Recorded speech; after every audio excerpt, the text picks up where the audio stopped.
This is a huge thing for me. Zakk Wylde's personal guitar that he played on stage. It might be something you want to see. Oh yeah, look at that. We've got the Pantera Reunion show. Oh my goodness. My playing is because of Zakk. Let's hear it. Perfect. Vertigo Bullseye, yeah man. Killer headstock. These were all signed at the 50th anniversary show. Hey guys, what's up? It's your buddy Keith, and I am here live again in the control room at the one and only Essex Recording Studios, just outside London in Southend-on-Sea, England, baby. And today, Mr. Guitar demo guy himself, Joss Allen, welcome, buddy. Hello. Thanks for coming. My absolute pleasure. Those hands can play the guitar way better than me, all right? And now, as promised, you get to hear some guitars. We've got Zakk Wylde's personal guitar. Zakk Wylde's personal guitar that he played on stage the last concert prior to the lockdown. Might be something you want to see. Maybe. Just thanks so much for coming in, man. Dude, of course. And make sure you give this man a follow and a like and a subscribe, because he's got his own brand new YouTube channel up and going. What's it called, man? Just search for my name on YouTube, Joss Allen, and you'll find Doomsday Demos, where I demo all things metal. Yes, and on the gram, it's at Joss_Allen_? Yeah. Got it right first time. There you go. All right, guys. Well, now it's time to watch the channel's intro. I paid a lot of money for it, so we're gonna watch it. We'll be right back.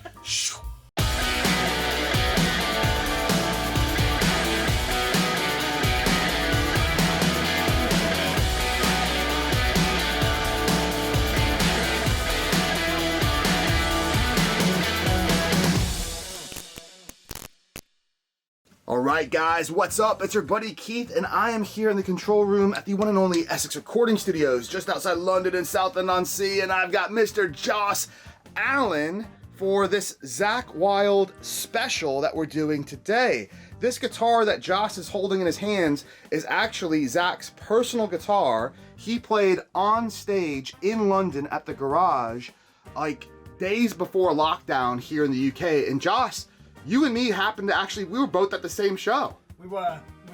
It's, I mean, this is a huge deal for me, just because you've got your people that love your Dimebags, you've got your people who love your Randy Rhoadses, your Jakey Lees. Yeah, man. But for me, this is the guy that I cut my teeth playing on.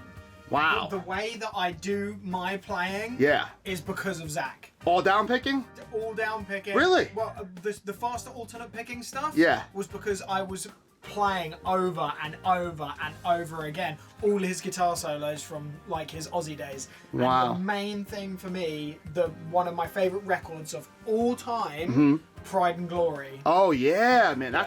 There's some fun licks in there. Dude, some tasty licks. Called War. Yeah, like, man. Literally just before he entered his boozy stage. Yep. Like that stage where he was kind of just moving outside of being with Ozzy, just maybe thinking about starting Black Label. Yeah. Pride and Glory, his like most formative playing years. Yeah. Incredible as well. And he actually took the other guitar player, Nick Cantonese, to Black Label Society as well, which was kind of cool. Yeah, so, man. holding this guitar, especially seeing Zakk play it on stage when I did. You were there. I was there. Remember when he got up on the bar? Yeah. Exactly. He pulled a Zakk. All of the pinch harmonics he's played on this guitar this is a huge thing for me, because just of how much Zakk has been part of my life. And you and your dad were at the show? Yeah. Wow, so man, so cool. And my dad's a big fan of Zakk in terms of Zakk Sabbath. All right. So if you guys don't know, Zakk Sabbath, as the name states, is Zakk Wylde and his friends. So Zakk, Blasco, and what's the drummer's name? I can't remember. But he used to be the drummer in Queens of the Stone Age. Oh, yeah. Those three. Joey. That's Costello, right? Yeah, Joey Costello. Those three playing Black Label Society tunes, but like down-tuned and heavy as hell. And my dad's a big fan of those guys. He bought the record at the show and everything. It was just so sick. Well, they came over here just to do 2 shows to celebrate, like, to the day, the 50th anniversary of Black Sabbath being released. Because that was, like, the birth of metal, as a lot of people say. Yeah, you know? I mean, like, you know, the what is it? The flat 5, the tritone. Yeah. It's the big thing. And actually, the motif on this guitar, the graphic, is an homage to Black Sabbath with the black and the purple. So it's a very special. I'm not sure if this was ever released to the public. This color? Yeah, I don't think that this color and pattern was. I think it was something he played exclusively with Zakk Sabbath. I could be wrong there, but I've never seen it. And so you can tell he's got his, obviously, the thing that he's always done throughout the years is have the little double-sided sticky tape with his signature picks on there. Loaded with the EMG Zakk Wylde pickups. 8185. Which is so sick. I think there's something else on it too. Didn't you say? Oh yeah, there's some gaffer tape on the top. Yeah, so the gaffer tape which says DR, which I can only assume stands for drop. I guess drop tuning, so drop tuning. The other awesome thing. Oh yeah, look at that London chapter with the date of the show. I mean, that's Valentine's Day. Yeah, yeah. Valentine's Day. I wasn't with my girlfriend. 2020. I had the wife with me, and I mean, what was it? March 1st? Yeah. Was lockdown? Yeah. So oh my God. SDMF, strength, determination, merciless forever, 2020. Yeah. Grover tuners, the biggest, chunkiest neck you can imagine. The biggest inlays frets. ever. Yeah, the biggest inlays. Huge frets. It's almost a mother of pearl fretboard with ebony inlays. Basically. That's pretty much what you got there. It's basically, you know, everything that if you ever got to try the Zakk Wylde Gibson guitar, this is what this feels like. Oh yeah. With the unfinished maple neck and everything. The one thing that I'm bummed out about with this collection of guitars is that it doesn't have the little portrait of Zakk on the back of the headstock. Because on the Gibson guitars, it was an outline. The little silhouette, playing, with the bullseye. Yeah. And I kind of miss that. That's really cool. I do like the little stinger on that they call it on the back. That like, old Gibson stinger. That looks so cool. It's a nice little homage to at least saying, you know, thanks Gibson for all the years that you put into Zakk Wylde. Yeah, man. But yeah, this is. I wonder if Zakk refers to himself in third person, like Zakk Wylde is hungry. Do you know what else is really cool that I have a lot of respect for? Is that he's not hung up on the whole like gotta play USA custom shop stuff. Like these are I think they're built, like you said, world guitars in Korea. South Korea. I think Schecter kind of controls the quality control and kind of manages that whole Korean build thing. But like, he goes on stage and plays Korean guitars, which is so cool. Like for Metallica, imagine if Metallica were all on stage just playing LTD guitars. Because you know what? Because it just doesn't matter. Yeah. And I think that is what's so cool, is that you can buy the exact same guitar, same quality that he plays. Because if you want one of like James Hetfield's Ken Lawrence guitars, you ain't getting one. It's crazy money. They're not even being made. You have no access to that. But when a star plays something that everyone can afford and has access to, I think I got a lot of respect for that. So obviously, kind of following that train of Wylde guitars, you also have this thing as well. And split tail. Yeah, which you guys may know as well with the Gibson signature model he had, which was the same sort of thing, an SG top with the V flying V bottom. Yeah. Once again, all signed by the Zakk Sabbath. band, Yeah, you got Sabbath Blasco band. right there. He is. Yep. Zakk signature Zakk up there. again there. Joey there. But yeah, same sort of things. Signature set, EMG 8185, but this is a double locking trem system one. With the Floyd, kind of rare for Zakkatron. Yeah. Do you know what? I was obsessed with it at one point. I used to have the Zakk Wylde live DVD of him playing Black Label Society. Oh yeah, and man. He plays the one song where he has a piano in it, and I can't remember. And he gets out a bullseye custom shot Dean Razorback that they made. Yes, and yes. He gets that out and he plays that. And Dime ordered that for him, actually. Exactly. Yeah. He's got the Floyd on there. Beautiful, like turquoise finish with the crazy, like Vertigo. I think they call it the Vertigo bullseye. Yeah, man. Killer headstock for this sort of side of this. Again, we keep saying it. It's hard to design an innovative headstock that looks good, that isn't cheesy or isn't like totally like ripping off someone else. Like, you know, it's great, and I love like the beveled layers to it as well. Yeah. And the logo looks super cool, super class logo. Yeah. And I can't remember the names of them all, these guitars, but they're all named after like Viking, barbarians, and the Valkyrie. Oh yeah, man. Yeah. Once again, really nice little stinger tail homage. Unfinished neck, chunky maple neck. Massive frets. These are like huge, like the guitar feels scalloped. It's crazy cool. So yeah, there's those, which is just such a sick guitar. I mean, it is a beautiful, beautiful instrument. And I'm a big fan, big advocate of pointy guitars. Yes. And then finally, I'm going to pick this one up just for the pure fact of it. It is the classic. Exactly, the classic Bullseye. Once again, both of this and the camo finish one as well, both signed by Zakk Sabbath. Got Zakk's signature there. Strength, determination, merciless forever. 2020. Yeah, this is the Epiphone version of his Gibson signature. Yep. And talk of the silhouette, there it is. There it is. There's the man himself right there. That's on the back of the Gibsons as well. Exactly, yeah. I just love that silhouette. I always had this thought of getting that silhouette tattooed. Am I crazy?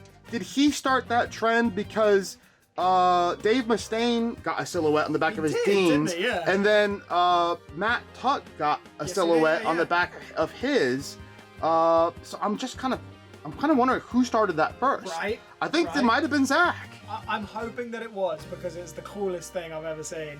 I mean, to have a signature model with Gibson and Epiphone and have that as your signature, essentially, Yes. it's just so sick. And we've had his Gibsons, but honestly, they sell like instantly. And the fact that these were all signed at the 50th anniversary show for Black Sabbath, these have been like kept in the Essex collection. So all four of these guitars come from the two London 50th anniversary, Birmingham and London 50th anniversary shows that they flew over just to celebrate 50 years of metal, 50 years to the day of the Zakk Sabbath, the Black Sabbath album being released. And now Ozzy's coming back over here. He is, yeah, he's feeling up for it. Hopefully he does it justice. And so, I mean, a couple of crazy things happening at the moment, right? We've got the Pantera Reunion show. Oh my goodness. Where Zakk is going to be playing guitar in Dimebag's stead. And he's going to be playing, I'm sure, the Dean that you mentioned that Dime ordered for him. Hopefully he is, with the Bullseye. Sick. Yeah. Kind of a twist of fates, right? Like playing the Bullseye, which is synonymous with Zakk, but playing the Razorback, which is synonymous with Dime. Well, Dime also best of friends. He also gave him a Washburn, I think Stealth ML that was blue with the black Bullseye, right? Which we'll probably see. And they're talking about Dime's Tech Grady Champion coming out on the tour, and possibly Dime's guitars actually being released from the vault to be used, which I just think it makes sense. Instead of just hanging out in cases in a vault, let's get them on the road and get the fans to see them once again. I'm excited for it, man. I'm unbelievably excited for my favorite guitar player ever in the universe to be playing Pantera tunes. Like, what could you want more? Who else? As a Dime fan too, who else could do the job? I mean, it's his best friend. It's those two guys were on the cover of every guitar magazine in the 90s of the 2000s. Do you know what? What I mean? As best of friends, like, yeah, Zakk was the choice to go with straight away. But as a guitar player that's kind of looking through different guitar players on the internet and stuff, there are other guitar players who are prolific enough as well to definitely fill that spot. Oh, they could, especially, more Floydy guys and everything else. Like, for me, there was Vogue from the band Decapitated. Okay. And he was always this dude that just synonymized, like, Dimebag Darrell for me. Yeah. In the extreme metal world.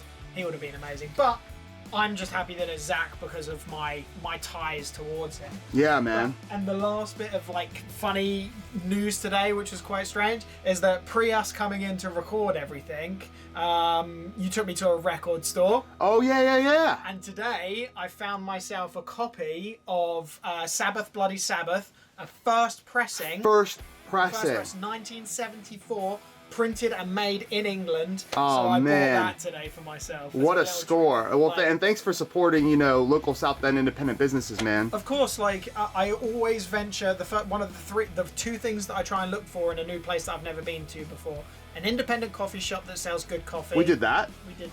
And a nice shop. independent record store where I can have a look through the metal section, and I found a first pressing of Sabbath Bloody How Sabbath. wild, man. Wild. That's so cool. Yeah. Zakk Wylde. Yeah, exactly. All right, well, I think we're going to have to get you... How about you go grab the purple one from the show that we went to? Hell yeah. Have a little seat over here and just have a little fiddle around with it and give us some impressions about, like, weight, balance. I think you noted something about the strap button. You really like the placement on it.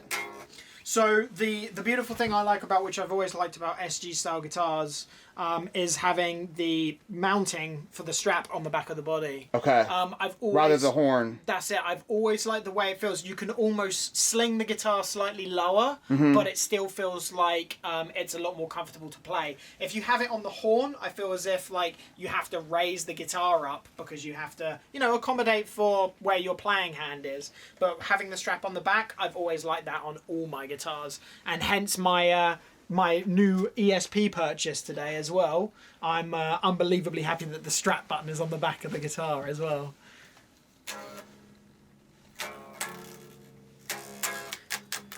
It's definitely in a low tuning. The first thing that you realise when you grab these guitars is just the sheer size of the neck. Yes, it is a chunky baseball bat, like 50s Gibson style profile for sure.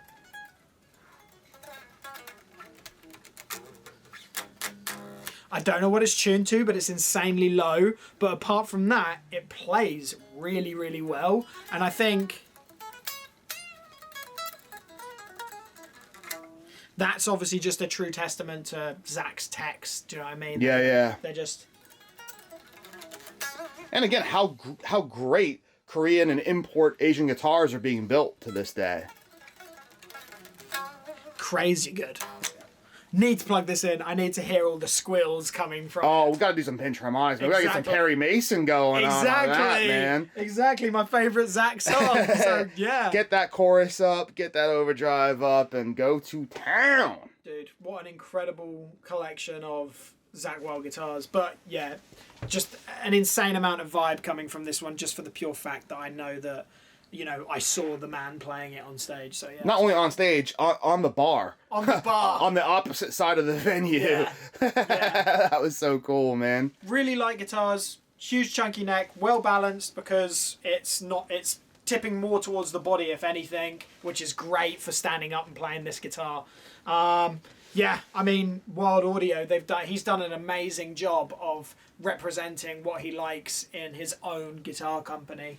I wish there were more players that would do that sort of thing, you know? Yeah, take control of your own brand, your own name, and Exactly. make that money. Yeah, exactly. All right, So, yeah. dude. We got to swap out the angles, get this bad boy plugged in, and make some noise. For sure.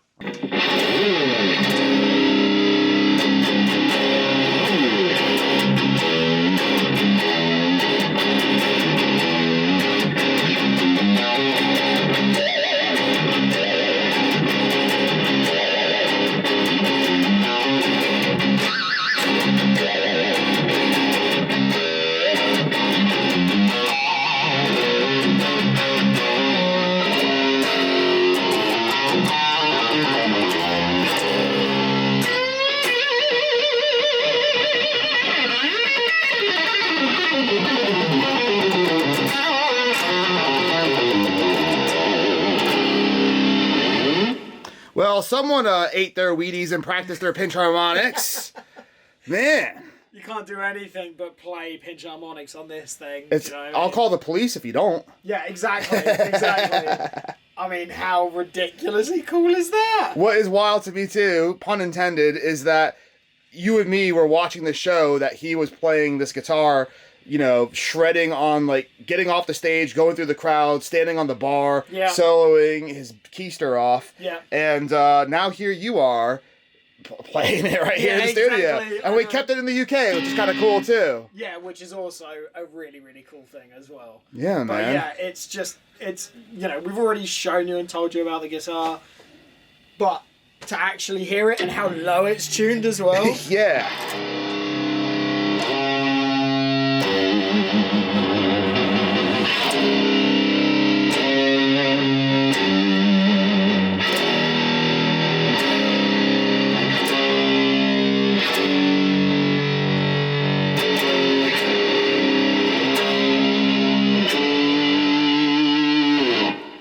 Dude, So sick. awesome. So sick. How do you feel about EMGs? Do you feel like they're super heavy? Are they a thing of the past? Do they have their place today? Yeah, I think they really do. I think the EMG aficionados stayed with them since maybe even playing them from like the 90s to 2000s, and then it's just stayed with them. Yeah. A lot of people jump ship and move to Fishman. Yep, we've seen that. We've seen that a lot. The Fluence. Exactly. Yep. Like Tosin Abasi, EMG, Matt Heafy, EMG, these people all moved over to Fishman. But guess what? Zakk stayed true to what he likes and who it is.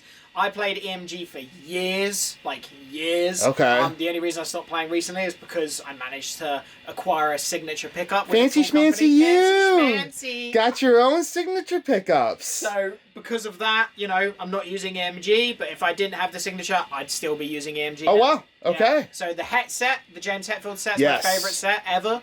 I like the visual updates too that they've done to it. It looks really nice. Really cool. But the 81, I still have in a bunch of guitars. I've still got just the normal 81 in there. All right. Which is an incredibly good pickup.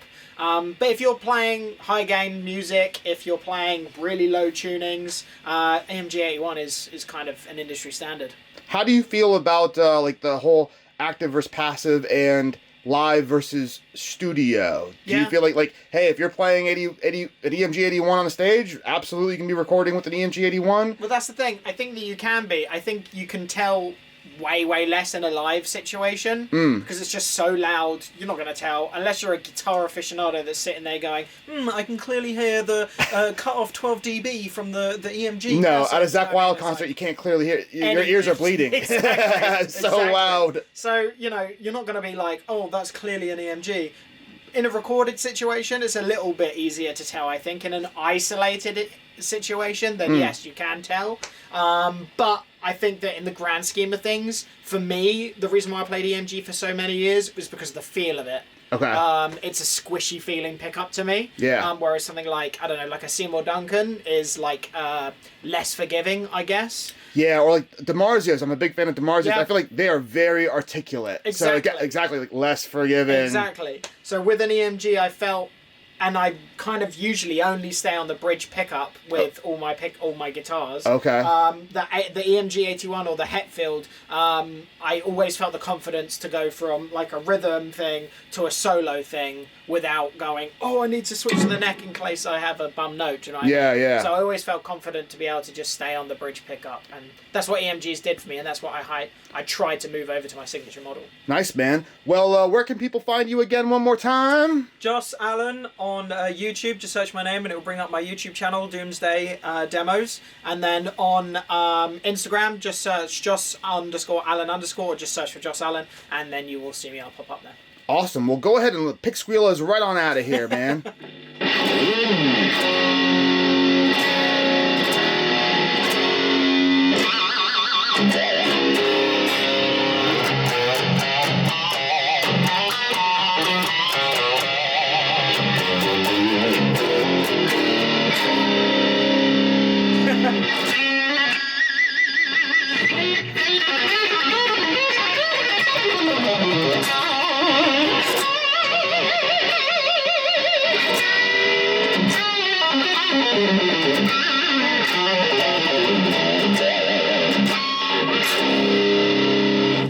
Nice.